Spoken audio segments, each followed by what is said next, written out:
Hello viewers, আজকে আমি আপনাদের সম্মুখে নিয়ে এসেছি অসমের নতুন শিক্ষামন্ত্রী রনোজ পেগু ডাঙ্গরিয়ায় যে কিছু বলেছিলেন বিধানসভা অধিবেশনে, সেই কিছুর উপর আমি আপনাদের সম্মুখে কিছু কথা বলতে চাই। যেহেতু আমিনুল ইসলাম এবং কমলাকান্ত পুরকাইস্ত এবং বিভিন্ন ধরনের মতামত হয়েছিল যে শিক্ষা বিভাগের উপর, কিন্তু দেখা গেছে যে শিক্ষামন্ত্রী অতি কম সময় পেয়েছেন, যার জন্য সব কিছুর উত্তর দিতে পারেন নাই। কিন্তু আমি শিক্ষামন্ত্রী মহোদয়ের কাছে বিনম্র সহকারে হাত জোড় করি যে সমস্ত ভেঞ্চার স্কুলের সমস্যা আছে সেইগুলি সমস্যা অতি শীঘ্রই আপনি যেন সমাধান করে দেওয়ার জন্য। তাই আমি শিক্ষামন্ত্রীর কাছে হাত জোড় করে বারবার আমি বলছি যে এই সমস্ত সমস্যা সমাধান করার জন্য, যে সমস্ত সমস্যা ভেঞ্চার স্কুলে দেখা গেছে। আসুন আপনারা শিক্ষামন্ত্রী মহোদয় বিধানসভা অধিবেশনে বিধায়করা এই সমস্ত সমস্যাসমূহ তুলে ধরার পর শিক্ষামন্ত্রী যে স্পিচ দিয়েছিলেন, আসুন আপনারা শুনুন। ধন্যবাদ। এবং আপনাদের কাছে একটি কথা বলতে চাই, আমি একটি নতুন চ্যানেল নিয়ে এসেছি, মুন্না এনটিভি। তাই আমি ওই লিঙ্ক ডিসক্রিপশন বক্সে আমি দিয়ে দিচ্ছি। আপনারা এই ডিসক্রিপশন বক্সে গিয়ে নতুন চ্যানেলটির লিঙ্ক পেয়ে যাবেন। আপনারা ওই ধরনের খবর নতুন চ্যানেলে পাবেন, যার জন্য আপনারা চ্যানেলটি সাবস্ক্রাইব করতে ভুলবেন না। দয়া করে আমি বারবার বলছি চ্যানেলটি সাবস্ক্রাইব করে রাখার জন্য। আসুন আপনারা দেখুন শিক্ষামন্ত্রীর কথাগুলো। ধন্যবাদ। এই কারণে যে নিউ এডুকেশ্যন পলিচি আমি আৰম্ভ কৰি দিছোঁ। আমি এটা কথা মই লক্ষ্য কৰিছোঁ, এইটো মই উল্লেখ কৰিব বিচাৰিছোঁ, কাৰণ বিভিন্ন জনৰ বক্তব্য শুনি থাকোঁতে মোৰ মনত সেই ভাৱটো আহিছিল। শিক্ষা সম্পৰ্কে যেতিয়াই আমাৰ আলোচনা হয়, আমাৰ আলোচনাবিলাক শিক্ষক কেন্দ্ৰিক হয়, চাকৰি কেন্দ্ৰিক হয়। শিক্ষা কেন্দ্ৰিক বা ছাত্ৰ ছাত্ৰী কেন্দ্ৰিক আলোচনাটো খুব কম হয়। এইটো আমাৰ কাৰণে দুৰ্ভাগ্যজনক। কিন্তু এই দুৰ্ভাগ্য, এইটো আমাৰ লিগেচি। এইটো আমাৰ লিগেচি পূৰ্বৰ পৰা, মই কোনো নিৰ্দিষ্ট চৰকাৰ বুলি নকওঁ, পূৰ্বৰে পৰা আমাৰ শিক্ষা ব্যৱস্থাটোত এনেকুৱা এটা পয়া লগা ছিষ্টেম এটা গঢ় লৈ উঠিলে, যাক আজি শুধৰাবলৈ যাওঁতে আমি প্ৰথম পৰ্যায়তে এই শিক্ষক শিক্ষয়িত্ৰীৰ সমস্যাটো প্ৰথমে সমাধান কৰাৰ বাহিৰে আমাৰ আৰু বেলেগ কোনো গত্যন্তৰ নাইকিয়া হৈছে। আমি ছাত্ৰৰ সমস্যা, ছাত্ৰ ছাত্ৰীৰ সমস্যা বা শিক্ষানুষ্ঠানটোৰ সমস্যাৰ আমি বেছি গুৰুত্ব দিব পৰা নাই। আৰু ইয়াৰ কাৰণে আজি যিহেতু বহুখিনি বক্তাই প্ৰভিন্সিয়েলাইজেশ্যনৰ বিষয়টো উত্থাপন কৰিছে, প্ৰভিন্সিয়েলাইজেশ্যন সম্পৰ্কে, সেইকাৰণে মই দুটামান কথা কৈ ল'ব বিচাৰিছোঁ। যে প্ৰভিন্সিয়েলাইজেশ্যন হৈছে এখন আইনৰ অধীনত 2017 চনৰ প্ৰাদেশিকৰণ আইন আৰু তাৰ সংশোধনী 2018 চনৰ। এতিয়া এই প্ৰাদেশিকীকৰণ আইনখন যদি আমি বিচ্ছিন্নভাৱে যদি আমি পঢ়োঁ, তেতিয়াহ'লে আমি এই প্ৰাদেশিকৰণৰ ইয়াৰ মূল মন্ত্ৰ বা ইয়াৰ যিটো আচল গুৰি কথা, সেইটো আমাৰ বুজাত অসুবিধা হৈ যায়। আমি সকলোৱে মনত ৰখা উচিত যে 2009 চনত আমাৰ শিক্ষাৰ অধিকাৰ আইন গৃহীত হৈছে। এতিয়া শিক্ষাৰ অধিকাৰ আইনখন আৰু এই প্ৰাদেশিকীকৰণৰ আইনখন, এই দুয়োখন আইন আমি একেলগে পঢ়িব লাগিব। একেলগে পঢ়িলেহে আমি ইয়াৰ কিছুমান গুৰুত্ব আমি বুজিব পাৰিম। খন্তেক আগত ছিদ্দিক ডাঙৰীয়াই উল্লেখ কৰি পেলাই কৈছে যে 20 বছৰ 21 বছৰ ধৰি পেলাই শিক্ষক শিক্ষয়িত্ৰীসকলে শিক্ষাদান কৰি আহিছে, গতিকে তেওঁলোকক এতিয়া তেওঁলোকৰ চাকৰিটো কিয় নহ'ব বা তেওঁলোকক কিয় প্ৰভিন্সিয়েলাইজেশ্যন কৰা নহ'ব? তো প্ৰভিন্সিয়েলাইজেশ্যন কৰিবৰ কাৰণে নিশ্চিতভাৱে কেইটামান নীতি নিয়ম গাইডলাইন ঠিক কৰি ল'ব লাগিব। গাইডলাইন নোহোৱাকৈ যিমান স্কুল আছে সকলোবিলাক স্কুল প্ৰভিন্সিয়েলাইজেশ্যন কৰিব লাগে বুলি ক'লে কোনো চৰকাৰৰ কাৰণে, কাৰো কাৰণে সেইটো সম্ভৱপৰ কথা নহয়। তো আজি আইনখনে কৈছে যে আপুনি 20-21 বছৰৰ কথাটো বাদ দিয়ক, আইনখন ইমান উদাৰ, আইনখন ইমান উদাৰ, আইনখনে কৈছে যে 6 বছৰ আগত চাকৰি কৰিলেও, একেলেঠাৰি আপুনি 6 বছৰ চাকৰি কৰিলেও আপোনাৰ প্ৰভিন্সিয়েলাইজেশ্যন হ'ব। তাৰমানে আপোনাৰ এপইণ্টমেণ্টটো 1/12/2010 চনৰ আগত আপুনি তাতে কামত যোগ দিব লাগিব। এতিয়া যোগ দিয়াৰ তাত তথ্য লাগিব। তথ্যবিহীনভাৱেতো আমি প্ৰমাণ কৰিব নোৱাৰোঁ আপুনি 20 বছৰ কাম কৰি আছে বুলি পেলাই। 20 বছৰ নালাগে, মোক 6 বছৰ লাগে, কিন্তু 6 বছৰ কাম কৰি থকাৰ আমাক তথ্য লাগে। সেই তথ্যটো ক'ত আছে? সেই তথ্যটো ডাইচত আছে, ইউডাইচত আছে। এতিয়া আপুনি 20 বছৰ কৰি আছে কিন্তু ইউডাইচত তথ্য নাই, এইখন চৰকাৰে কেনেকৈ সেই চাকৰিটো প্ৰভিন্সিয়েলাইজেশ্যন কৰিব? আইন এখন বনাইছোঁ, আইনখনত কৈছোঁ যে আজি কমলাক্ষ পুৰকায়স্থ ডাঙৰীয়া তেখেত নাই, তেখেতে কৰিমগঞ্জৰ বহুখিনি স্কুলৰ সমস্যাৰ কথা উল্লেখ কৰিলে। আৰু মই বিভাগৰ পৰা কি কাৰণেনো কৰিমগঞ্জ সমষ্টিৰ এই বিদ্যালয়খিনি বাদ পৰিল। মই তথ্য বিচাৰিলোঁ, তথ্য মোৰ হাতত আহিল। অহাৰ পাছত দেখা গৈছে যে সৰহ সংখ্যক বিদ্যালয়ৰ মাটিৰ কোনো ৰেকৰ্ড নাই, লেণ্ড ৰেকৰ্ড নাই। এতিয়া লেণ্ড ৰেকৰ্ড নাই, সেই বিদ্যালয়খিনিক আমি কেনেকৈ প্ৰভিন্সিয়েলাইজ কৰিম বা তাৰ শিক্ষক শিক্ষয়িত্ৰীসকলক আমি কেনেধৰণে প্ৰভিন্সিয়েলাইজেশ্যন কৰিম। ইউডাইচৰ কথাটো কোৱা হৈছে যে স্কুলখন যে বৰ্তি আছে, সেই স্কুলখন যে বৰ্তি থকাৰ তথ্য প্ৰমাণটোতো চৰকাৰক লাগিব। এতিয়া সেই তথ্য প্ৰমাণটো কোনে দিব? সেই তথ্য প্ৰমাণটোতো গাঁওবুঢ়াই লিখি দিলে নহ'ব, সেই তথ্য প্ৰমাণ গভাৰ্ণিং বডিৰ কোনোবা এজনে চহী কৰি দিলে নহ'ব। এটা প্ৰমাণিত তথ্য প্ৰমাণ হ'ব লাগিব।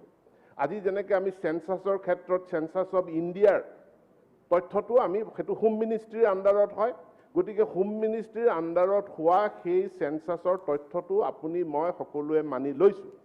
ঠিক তেনেকৈ শিক্ষানুষ্ঠান সম্পৰ্কীয় তথ্যটো আমি এই ইউডাইচৰ তথ্যৰ পৰা, যিটো হিউমেন ৰিচোৰ্চ ডেভেলপমেণ্ট মিনিষ্ট্ৰীৰ আণ্ডাৰত, সেই তথ্যৰ পৰা আমি লৈছোঁ যে স্কুলখন বৰ্তি আছেনে নাই।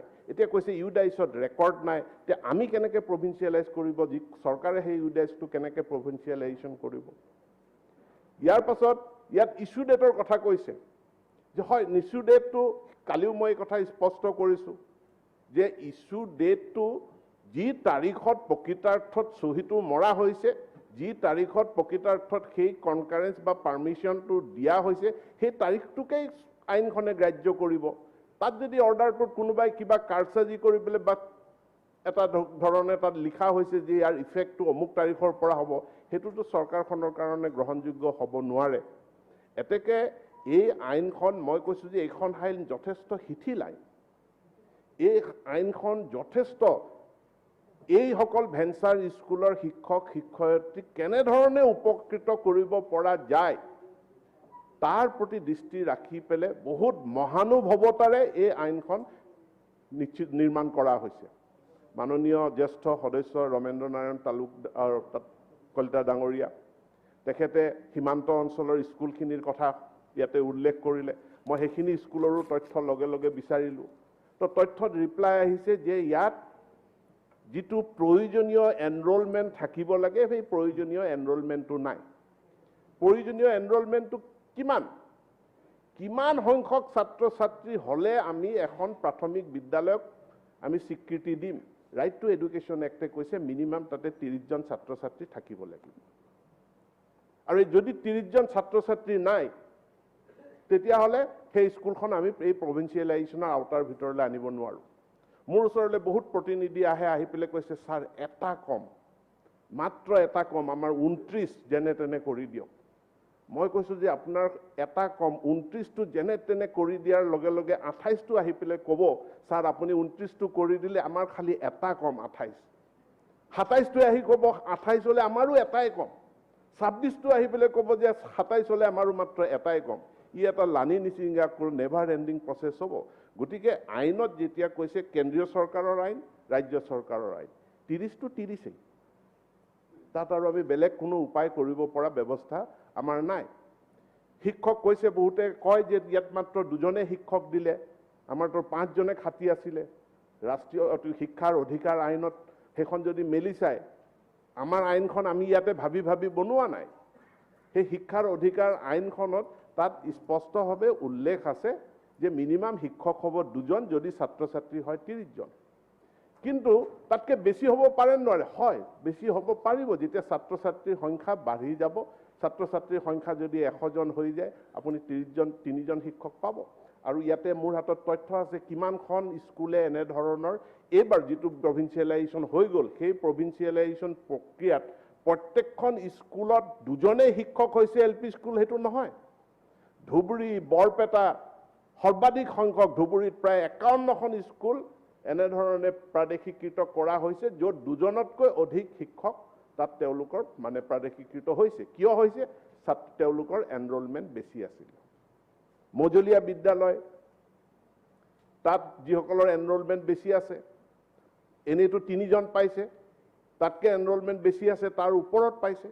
গতিকে আমি এই প্ৰাদেশিকৰণৰ ভেঞ্চাৰ স্কুলৰ যিটো সমস্যা, এই সমস্যাটো সমাধান কৰাৰ কাৰণে আমাক এখন আইন লাগে, আমাক এটা ইনষ্ট্ৰুমেণ্ট লাগে, যে কি ইনষ্ট্ৰুমেণ্টৰ ভিত্তিত আপোনাৰ মোৰ ইচ্ছা অনিচ্ছাৰ দ্বাৰা নহয়, কি ইনষ্ট্ৰুমেণ্টৰ ভিত্তিত আমি এই সমস্যা সমাধান কৰিম। সেই ইনষ্ট্ৰুমেণ্টটোৱেই হ'ল এই প্ৰাধিকৰণৰ আইন 2017।